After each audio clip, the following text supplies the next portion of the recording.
Jam Genowali fini wiyete men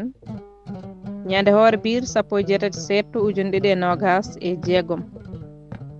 ina hawre goo saftorandu ujunere temen nayyi capannayyi jeeɗiɗi fergo laana mawka ɓuri e subaka ñande lumbugal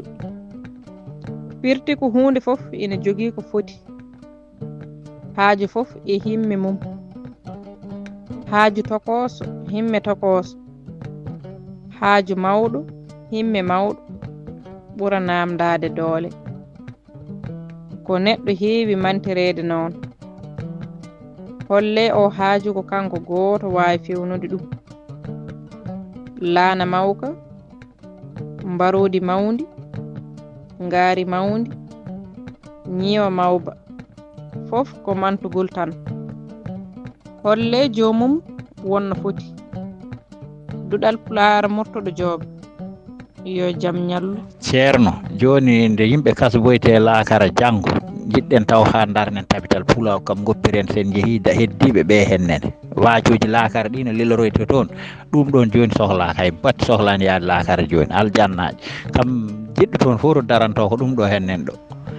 tabital pulago no fulɓe koɗiri no fulɓe darori no guurde hoddiɓe mumen no guurde e leyɗele mumen no jangguinir sukaɓe muɗumen ɗum ɗon hennen sohla joni kono kam laakara no yimɓe piiroyte no benctirete mo addani hoore muɗum anda to iwi anda to faati so fiyama toon anda ko fi ɗum ko mbawa ko kono noon kam wona kañum wona golliga henen hunde fof fesa e joomum guila arani ƴeewen hono guurɗen oɗo hennene aduna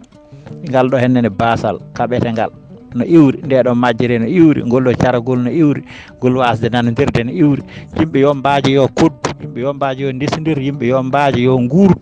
yo janggin sukaɓe muɗumen ko wurnata ɗumen guura e leyɗele muɗumen kono ceerno garo fof sifano yimɓe laakaran yimɓe pirete elle jaaɗo arde ɗum ɗon nattinade hay goto hande hoore muɗum yimɓe fof hande goƴa ko no kaɓire basal westériñoji fof to yimɓe fof nani daari no nelda kalisaji goppi galleji mumen duuɓe kitale care laddeji gorom ɓeno nawi galleji ne perdini sukaɓe ɓeɗo hennen gandanɗa hoore ma no jooɗi donkineede sukaɓe muɗumen ɓeɗo no gurda jiknaɓe donki wurdude e jiknaɓe mumen cuura jiknaɓe muɗumen foof jooɗi tan kalanto yimɓe tan ko laakara no woori non tawi laakara ni henne ne weliri kam fonno ñande fof to won nanado ceerno yeehi ƴewdoyi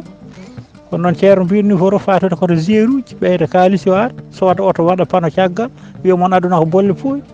so ziyara rendinama heeɓa fiya e poos muɗum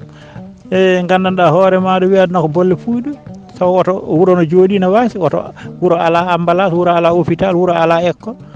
inne neɗon Allah tan inde nelaɗo no yeeya wallahi l azim barke Allah so tawi laakara o tafoyima ɓeɗo jelortoɓe nelaɗo